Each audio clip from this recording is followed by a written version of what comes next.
Bismillahirrahmanirrahim. Assalamualaikum warahmatullahi wabarakatuh. Sahabat kaum muslimin dimanapun wae ayana, alhamdulillah tepang deui tina kajian kitab Ta'limut Ta'alim. Mudah-mudahan ieu kajian teh manfaat kanggo urang sadayana. Ieu awasan dipaparinkeun ka sepuh simkuring ngahadiahan ka anjeunna. Mudah-mudahan anjeunna nutos aya di alam kubur ditampi iman Islamna ku Allah Subhanahu wa taala, dihapunten sagala dosa perdosaana. Oge dihadiahkeun ka guru-guru simkuring, boh nu sakola boh nu di pasantrenna. Mudah-mudahan aranjeunna sadayana kenging barokah magfirah ti Allah Subhanahu wa taala. Paslon ari eta sahiji pasal fi taqdimil ilmi dina mertelakeun ngagungkeun kana ilmu wa ahlihi sareng ngagungkeun ka ahlina ilmu. I'lam uningakeun ku anjeun bi anna talibal ilmi karna ari sayaktosna jalmi anu milari ilmu eta layanalu moal kenging talib al ilma kana ilmu wala yantafi'u sareng moal ngalapan paat ieu talib bihi ku eta ilmu illa bi taqdimil ilmi kecuali kudu ngagungkeun ilmu wa ahlihi sareng ahlina ilmu wa taqdimil ustadi sareng ngagungkeun ka guruna wa tauqirihi tegasna mah kada hormat ka guruna. Jadi sareng musonif yang namina kisantri moal meunang kanu ilmu, moal manfaat kanu ilmu, lamun eta jalmi teu kersa ngagungkeun ilmu sarta ngagungkeun ahlina ilmu, kadituna mah ngagungkeun ustadna, ngahormat ka ustadna.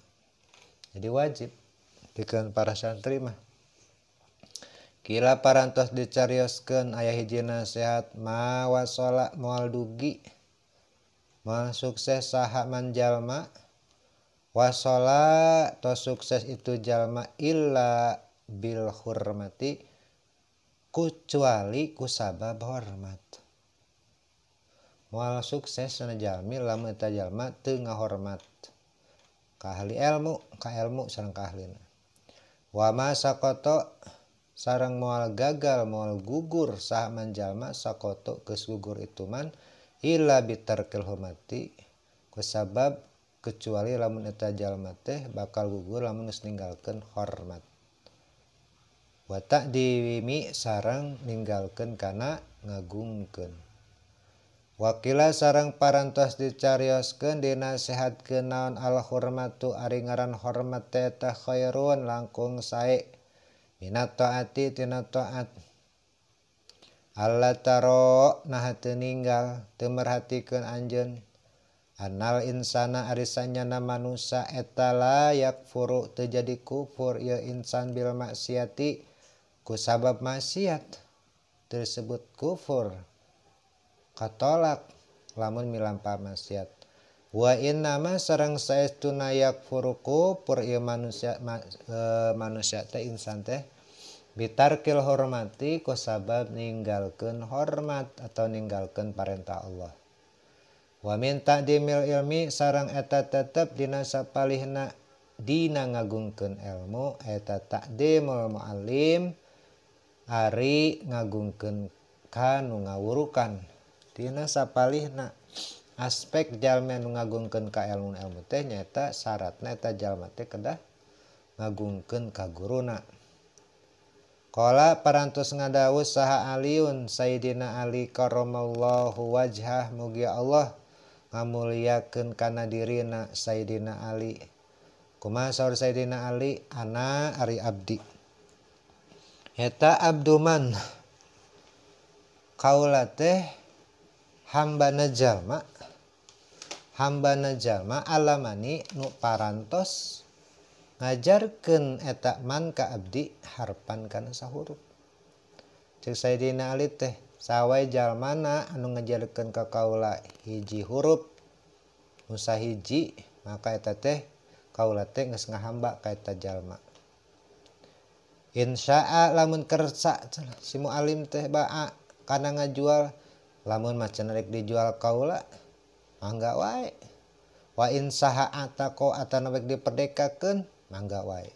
Kumaha muallimna we danggarana ge hamba. Wa in istaroko wa in sya'a lamun kersa eta muallim istaroko kana ngajadikeun hamba sahaya muallim ka abdi mangga wae itu mah hakna. Wa qad unsitu sareng parantos maparin siiran kaula fi zalika dina itu tadi mantea ra'aitu ahaqul haqqul muallim parantos ninggal abdi ahaqul haqqi ari panghakna hak eta haqqul muallim hakna muallim hakna jalmi nu ngajar. Wa wajabahu sareng ari pangwajib-wajibnya dina hak naonna hibdan diraksana ala kulli muslimin kasaban-saban jalmi muslim. Laqad haqqa ayyuhda ilaihi karamatan laqad haqqa teman-teman tos ngahak naon ayyuhda yang dihadiahkeun ilaihi ka itu muallim karamatan sebagai bentuk kehormatan li taklimi karena anjeunna teh ngawurukan harfi wahidin huruf nu sahiji alfu dirhamin kana 1000 dirham. Lamun merek dibayar cenah tina pangajaran ilmu teh tina sahuruf sahiji teh dibayarna teh 1000 dirham. Fa innaman maka saestuna jalma Allah maka anu ngajarkeun man ka anjeun harfa wahidan kana hiji huruf mimma tina perkara tahtaju anu butuh anjeun ilaihi kana eta perkara fiddin tina agama fa huwa maka ari eta jalma nu ngajar teh eta abu kafiddin saperti bapa anjeun dina urusan agama. Mun aya jalma nu ngajarkeun ka urang hiji huruf hiji bagian hiji pasal hiji bab tina bagian ilmu sareng ku sabab ilmu eta teh urang butuh maka jalma nu ngajarkeun ka urang teh eta teh kolot anjeun fi umuriddin tina urusan agama. Jadi kudu nganggap kolot. Wa kana ustaduna sareng kabuktosan sa ustaduna guru urang sadayana Syekh Imam Sadiduddin Syarazi. Syekh Imam Syarazi yaqul cumarios Syekh Sadiduddin Syarazi qala parantos ngadawuh saha masaykhina guru-guru urang sadayana man sahabai jalmana aroda anu mikah hoyong man ayakuna kana aya atau kana jadi saha ibnuhu putrana ieu jalma teh aliman jadi jalma nu marti lamun aya di antara anjeun hoyong budakna teh jalma nu ngarti yang bagi maka peryogi ka eta jalma naon ayura ia ngaraksa al guroba aka sakabe jalma nu ngumbara minal fuqaha tina bari tetep dina anu ngumbara teh aya jalmi nu ngarti kanu agama kudu ngaraksa jalma-jalma anu ngarti kanu agama. Wa yu'azzimahum kudu ngagungkeun kudu ngamulyakeun wa yutiyahum sareng kedah maparin eta si jalma teh kanu ahli agama teh saean kana hiji perkara kanu naon bae perkara na dicumponi sabab eta jalma teh nu ngajarkeun urang sakat ka Gusti Allah. Wa illam yakun sareng lamun teu jadi teu kabuktosan sah ibnuhuna teh putrana teh teu kabuktian teu jadi teu kahontal aliman jadi jalma alim yakunu maka pasti bukti saha hafiduhu incuna itu jalma lamun anakna teu jadi incunan bakal jadi. Wa min tuwaqirul muallimi sareng eta tetep dina sapalihna ngagungkeun ka muallim Allah yamsi ari yen teu lempang si talib amamahu di payuneunana urang sok ngabiasakeun murid lempang di hareupeun guru. Wala yajlis samakanahu ulah ngadiukan tempat diukna guru. Wala yabtadi asarang teu ngawitan si talib bil kalami kana cariosan indahu disandingeun atau di payuneunna muallim. Ulah sok mayunan cariosan nunggu nunggu guru urang nyarios ka para urang nyarios ulah sok protes ulah sok katur ngatur ka guru teh. Wala yuksirul kalama jeung ulah sok loba ngomong hareupeun guru teh indahu di hareupeun muallim teh ulah sok biasa loba ngomong kesana menjang loba ngomong loba ngatur sok asa leuwih pinter tinimbang guruna ulah santri-santri mah ulah teu kenging kedah hormat kanu jadi guru teh da guru teh kolot urang tina urusan ilmu mah walayas ala sareng teu naroskeun tolib ka muallim sayan kana hiji perkara indal malalatihi dina nalika bosenna itu muallim ulah sok kepo ulah sok loba tatanya naha cenah muallim teh bet kieu bet kitu ulah sok kepo husnudon mah wa yara ya sareng ngaraksa tolib al waqta kana waktu kudu bisa ngaraksa waktu deui wala yaduqa sareng teu ngetrok itoib al baba kana panto bal yasbiro balik tak kudu sabar kudu nungguan kudu kersa nungguan hatta yahruju dugi ka guruna teh kaluar tungguan deh mun guru can datang mah teu kudu diketok teu kudu disusulan ajugan gerang ngurukan ngaji teh kadah kudu ngarasa waktu ngaraksakan waktu ulah sampai guru teh leuwih ti heula tinimbang muridna jadi imah guru ti heula murid kakarada datang jadi guru teh nungguan murid ngajar teh aya nu butuh teh iteh sahan butuh kana ilmu teh guruna apa muridna tah ulah juga kitu palhasilu maka ari hasilna kesimpulanna alhasilna lah kitu annahu sayaqlasna tolib yatlubu nyuprih tolib ridohu kana ridho guruna jadi usahakeun anu kahiji nu pokok karsana teh mah kudu milari ridho menjadi guru mun guru geus ridho gampil lah segala urusan cariosan guru mah doa wa yajtanibu sareng kedah nebihan si tolib sahotohu ulah dugi muallim teh benduk ngambek nyeuseul ka urang wayam tasilu sareng kudu turut kudu taat si tolib amrohu kana sadaya parentah guru pi ghairi maksiatillahi taala lamun eta parentah teh teu maksiat ka Gusti Allah la taata sabab teu aya ka bentuk kataatan teu wajib taat olib makhluk lah lil makhluk pikeun makhluk teu wajib cenah pi maksiatil khaliq lamun eta makhluk teh dipiwarang ku makhluk ku piwarang eta teh maksiat ka Gusti Allah wa min taukiril auladihi tina sapalihna urang ngaraksa urang ngagungkeun muallim teh urang teh kedah ngagungkeun ka putra-putrana kedah hormat ka putra-putrana waman sareng ngagungkeun ka jalmi ya ta'allaqu anu aya hubungan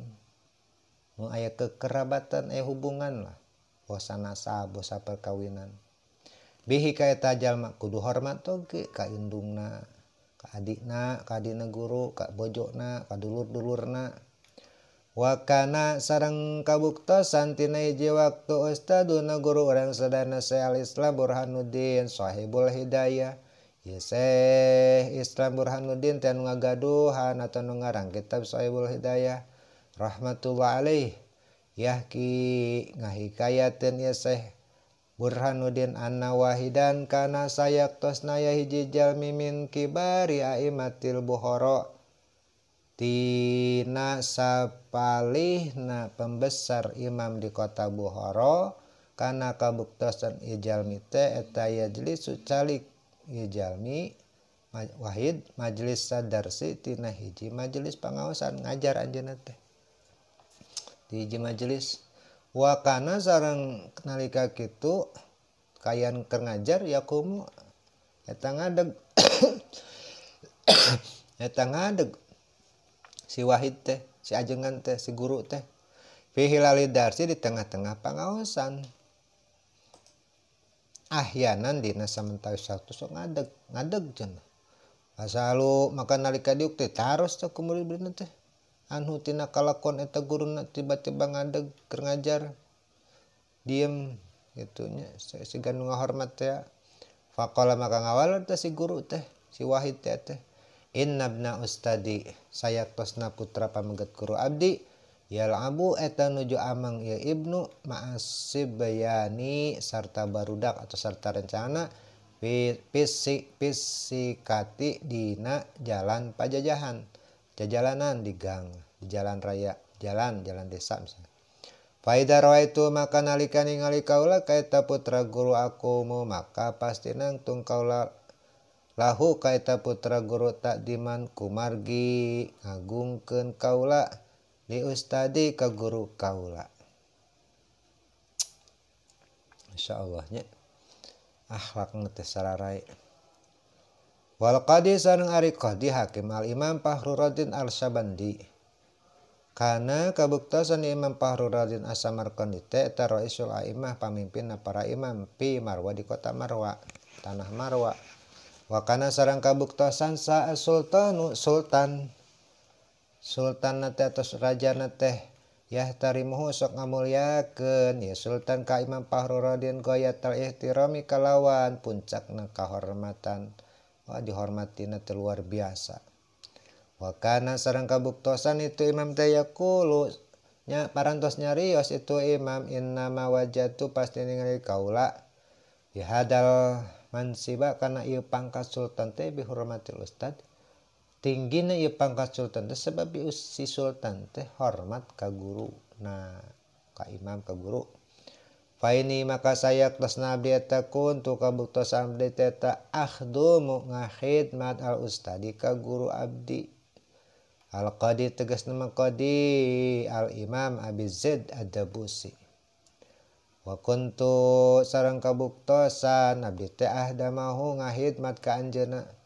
Wa atbahu abdi sok pangmasakeun to amahu ka tuanganana salasina sana tina sapali keterangan mah dugi ka 30 tahun tuh. Nya Fakhruddin pangmasakeun guruna Abi Zaid ad-Dabusi. Wala aklu sareng teu nuang abdi minhu tina itu katuangan. Jadi mun teu dibikeun mah tungguan cenah. Mun aya sesa dituang meureun teu aya mah nya henteu. Wa saehu sareng ari guru al imam anu jadi imam al ajalun agung Samsudil a'immah anu jadi mentarina tepanon poena para imam al-Halwani anu bangsa Halwani. Qad kana teman aya itu syekh teh kharaja kaluar ieu syekh min Bukhara ti negara Bukhara.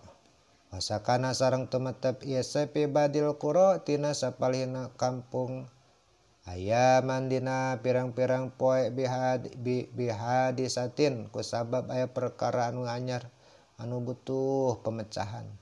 Waqaat anu tumiba ieu hadisah teh perkara anu anyar teh lahu ka itu syekh. Wa qad zarahu sareng nyata tos berkunjung kusabab aya masalah nu kada diselesaikeun pikih masa-masanya nya anjeun teh nu nyendiri tah sok dikunjungi ku murid-muridna ieu. Goere Syekh Imam kecuali Syekh Imam Al-Qadi di antara murid dan sadayana oge sok berkunjung kecuali Syekh Samsul A'immah Abi Bakar Muhammad